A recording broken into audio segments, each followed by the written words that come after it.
कि राष्ट्रपति Donald Trump जब से सत्ता में आए हैं तब से किसी न किसी कारण से चर्चा में बने रहे हैं। और पिछले एक साल से यदि आप देखें तो एक साल से इतने सारे देशों के साथ इनके विवाद उत्पन्न हो गए हैं, चाहे वो टैरिफ का मुद्दा हो या फिर हाल ही में जो हार्ड डिप्लोमेसी है, कह सकते हैं शस्त्रीकरण की जो कूटनीति है, उस कूटनीति में इन्होंने जो है चाहे ऑयल डिप्लोमेसी हो या फिर अन्य बहुत सारे मुद्दे हों, विभिन्न जगहों पे हस्तक्षेप भी किया इन्होंने। तो अभी हाल ही में आप सभी को पता है कि जब इस बार नोबेल प्राइज मिल रहे थे तो उस नोबेल प्राइज में ट्रंप अपने आप को शांति का नोबेल का दावेदार समझ रहे थे और उन्होंने इसको लेकर ट्वीट वगैरह भी किया, सारी चीजें हुई। लेकिन ये जो नोबेल प्राइज मिला ये वेनेजुएला की विपक्षी नेता थी जिनका नाम था मारिया मचाडो। ये आप देख पा रहे हैं, मारिया मचाडो जी को ये नोबेल प्राइज मिला, शांति का नोबेल प्राइज मिला। लेकिन अभी एक बहुत अजीबोगरीब घटना हुई है ये ट्रंप है ना। शांति का जो नोबेल प्राइज अभी 2025 का दिया गया था, ये पुरस्कार अभी दिया जा चुका है इनको। किसने दिया है? मारिया मचाडो ने। ये मतलब अपने आप में एक ऐसी घटना है जो घटना मतलब बहुत हतप्रत कर देगी। यानी कि ट्रंप को नोबेल प्राइज नहीं मिला तो ये भी एक तरीका बना दिया कि इस तरीके से भी मिल सकती है। और जब बात हम वेनेजुएला की करते हैं तो अभी वेनेजुएला में जो कुछ भी हुआ है वो आपको सबको पता है। जिस तरीके से एक लोकतांत्रिक व्यवस्था को ध्वस्त किया गया है अमेरिका के द्वारा और वहां के राष्ट्राध्यक्ष को जाकर के जिस तरीके से उनको उठा ले जाया गया, वो अपने आप में बहुत, जितनी भी निंदा की जा सके उस घटना की उतनी कम है। ये वेनेजुएला की विपक्षी नेता हैं, संभवतः इसमें बहुत सारी राजनीतिक चीजें भी हम समझ सकते हैं, लेकिन आज के सेशन में मैं सिर्फ आपको यह समझाना चाहता हूं कि क्या शांति का नोबेल प्राइज ट्रांसफर हो सकता है। ठीक है, उससे पहले थोड़ा सा घटनाक्रम को समझते हैं। ये मारिया मचाडो हैं, ठीक है, और अमेरिकी राष्ट्रपति डोनाल्ड ट्रंप के पास ये उनके घर जाकर के खुद 15 जनवरी को इन्होंने व्हाइट हाउस में जो है शांति का नोबेल प्राइज दिया। शांति के रक्षक के तौर पे ट्रंप को पता नहीं किस आधार पे लोग देख रहे हैं या ट्रंप स्वयं को किस आधार पे देख रहे हैं। यदि आप देखेंगे पिछले एक साल में 7 से ज्यादा देशों के साथ इनके विवाद हुए हैं। 2026 में यदि आप देखें तो ग्रीनलैंड में कब्जा करना है और जो है एक जो वेनेजुएला के राष्ट्राध्यक्ष को जिस तरीके से उठाया गया, तो कई सारे कॉन्टिनेंट को और भारत के साथ जो इनके रिश्ते रहे, जितना तनाव फैला सकते होंगे, ताइवान और चाइना के बीच में जो विवाद खड़ा करने वाली चीजें हैं, जितना तनाव पैदा कर सकते हैं उतना तनाव इन्होंने पैदा किया। ईरान पे हमले की पूरी तैयारी किए बैठे हैं, इजराइल ने एक बार हमला कर भी दिया, स्वयं भी हमला किया इन्होंने।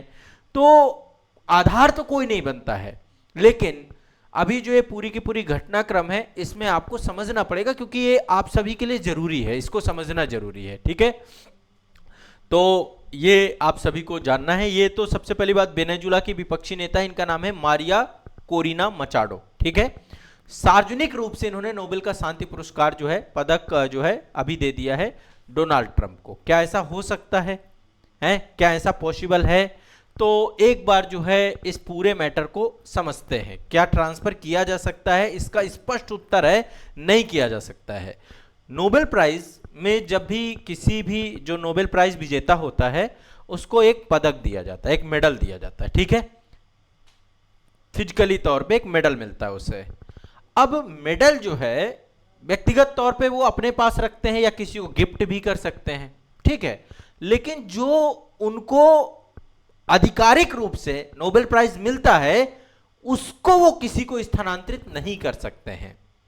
पदक स्वीकार करने से डोनाल्ड ट्रंप शांति के नोबेल प्राइज के विजेता नहीं बन जाएंगे। यदि क्वेश्चन आता है कि 2025 में शांति का नोबेल प्राइज किसको मिला है, तो वो पर्सन मारिना ही है, मारिया कोरिना और मचाडो, इन्हीं को ही मिला है। ठीक है, ये आप लोगों को वहां पर देख कर आना है। तो ये एक सिंबॉलिक तौर पे है और इस पे एक राजनीतिक जो है कूटनीतिक आप इसको देख भी सकते हैं, क्योंकि अब ये विपक्ष की नेता रही हैं तो निश्चित तौर पे इनकी भी महत्वाकांक्षाएं हैं। और जब ये जीती भी थी तब इन्होंने डेडिकेट किया था नोबेल प्राइज को। किसको डेडिकेट किया था? ट्रंप को ही डेडिकेट किया था इन्होंने। लेकिन ओवरऑल समझिए कि सारा कूटनीतिक और डिप्लोमेटिक है। ठीक है, ये एक घटनाक्रम अभी काफी चर्चा में रहा है और नोबेल समितियां जो हैं उन्होंने कई बार स्पष्ट किया है कि पुरस्कार समारोह के बाद विजेता के पास ही वो पदक रहेगा, उसका उपयोग वो कैसे करता है, कैसे प्रदर्शित करता है, इस पे कोई बहुत ज्यादा टिप्पणी नोबेल प्राइज करता नहीं है। लेकिन ओवरऑल शांति का नोबेल प्राइज इन्हीं के पास रहेगा, इनके पास ट्रांसफर नहीं हो सकता है, ठीक है ना। अब मचाडो ने अपना पदक ट्रंप को क्यों दे दिया? सबको एक तो समझ में आ रहा है कि हो सकता है कि अभी जो वेनेजुएला में घटना घटी उस घटना में जो है उसका भी इसमें बहुत बड़ा योगदान हो सकता है। मचाडो ने जो कहा, उन्होंने कहा कि ये प्रतीकात्मक है ना। वेनेजुएला की लोकतांत्रिक स्वतंत्रता जो अभी हुई है डोनाल्ड ट्रंप की प्रतिबद्धता को स्वीकार करने के लिए किया गया, ऐसा कुछ भी नहीं है।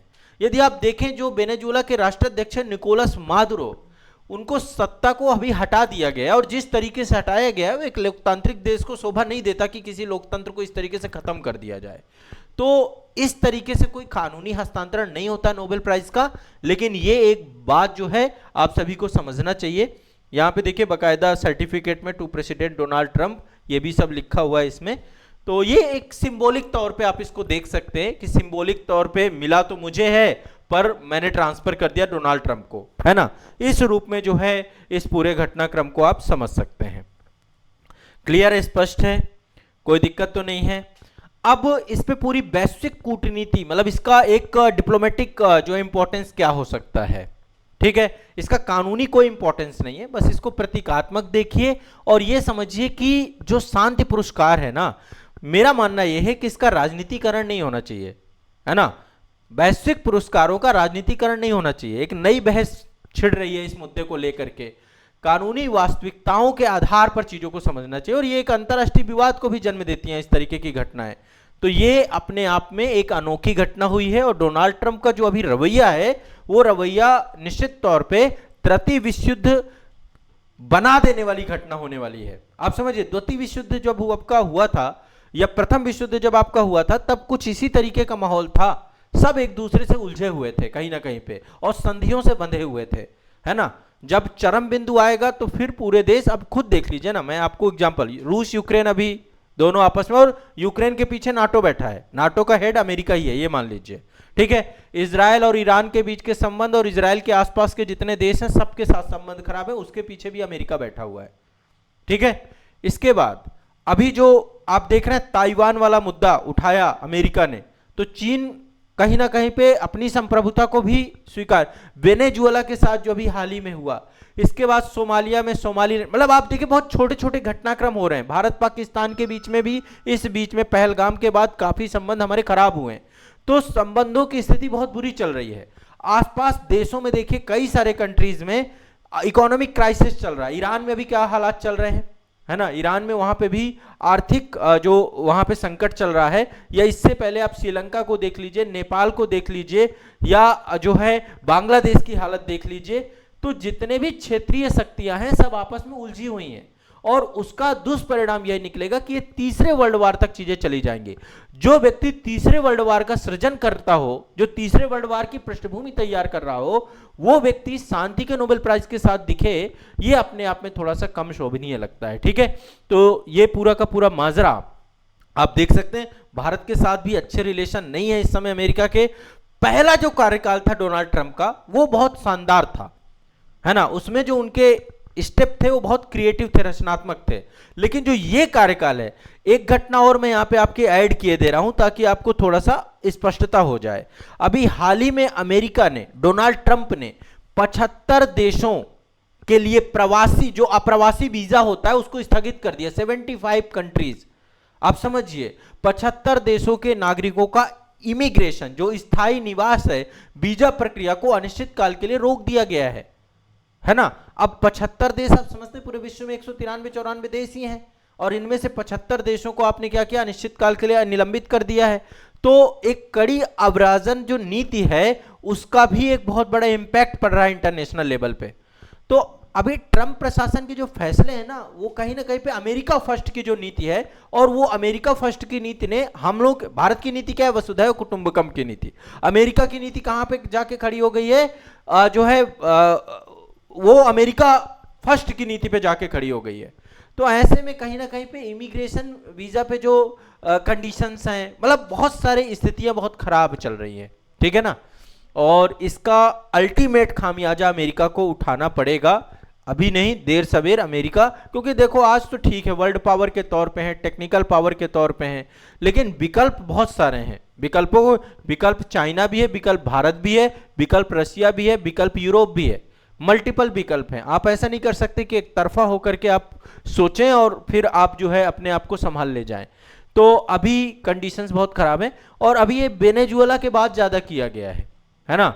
ये निलंबन जो हुआ है 75 देशों का, इसमें पाकिस्तान, बांग्लादेश, अफगानिस्तान, ईरान, रूस, Nigeria, Brazil, Thailand, Somalia, Nepal, Bharat नहीं है इसमें, ठीक है। जितने भी देश हैं जहां पर अमेरिका को लग सकता है कि हमारे खिलाफ कोई भी कार्रवाई हो सकती है, ठीक है।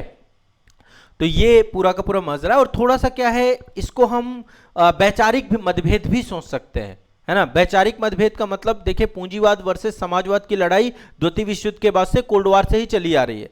वेनेजुएला का जो पूरा मामला है उसमें जो है विचारधारा का बहुत बड़ा इंपॉर्टेंस है ना। वहां पे थोड़ा सा साम्यवादी कम्युनिस्ट विचारधारा, उसका इंपैक्ट और प्रभाव है। रशिया के साथ जो भी रिलेशन है उसमें भी कम्युनिस्ट प्रभाव है। तो समाजवाद वर्सेस पूंजीवाद की लड़ाई का अंत नहीं हुआ है, वो किसी ना किसी रूप में हमें दिखता जा रहा है, और अमेरिका उसमें घी डालता रहता है, वो जलाता जाता है लौ, है ना। और उसी का इंपैक्ट है कि कहीं ना कहीं पे पूरे विश्व में एक अशांति का माहौल बनता चला जा रहा है। जिस हम शांति की बात कर रहे हैं वो शांति दूर दूर तक नहीं दिख रही है।